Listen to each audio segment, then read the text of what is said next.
కృష్ణుడు గొప్ప శివుడు గొప్ప ఈ వీడియోలో తేల్చేస్తాను. Welcome to basics of Bhagavad Gita part 19.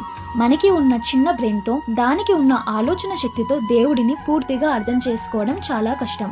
Chaganti గారు, గరికపాటి గారు లాంటి ప్రవచనకర్తలు సమాజం బాగుపడాలి అని ప్రవచనాలు చేస్తూ ఉంటారు. చాగంటి గారు శివతత్వాన్ని ఎగ్జాంపుల్గా తీసుకుని బోధిస్తారు.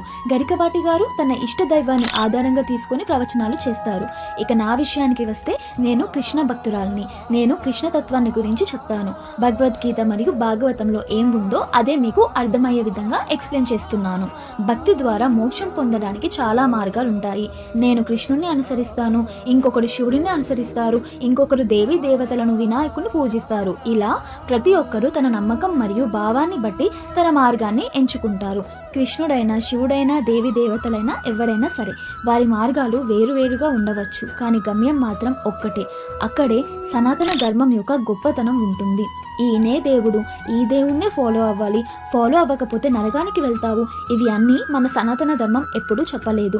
ప్రతి ఒక్కరూ తన అభిప్రాయాన్ని బట్టి తన హృదయానికి నచ్చిన దైవాన్ని ఆరాధించవచ్చు.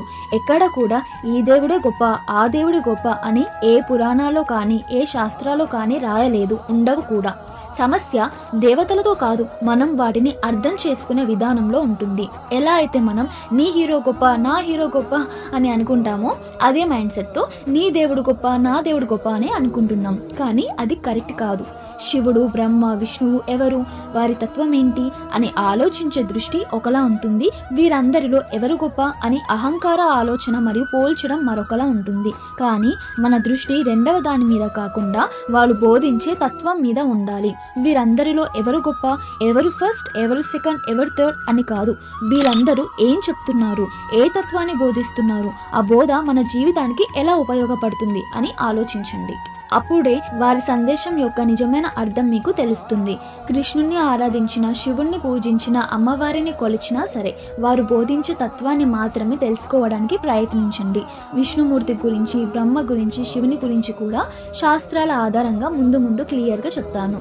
ఒక్క విషయం మాత్రం గుర్తుపెట్టుకోండి, ఎవరు చెప్పినా సరే మన జీవితం మంచిగా మారాలని, మన ఆలోచనలు ఉన్నతంగా ఉండాలని చెప్తారు. మీ అందరికీ అర్థమైందని అనుకుంటున్నాను. హరే కృష్ణ.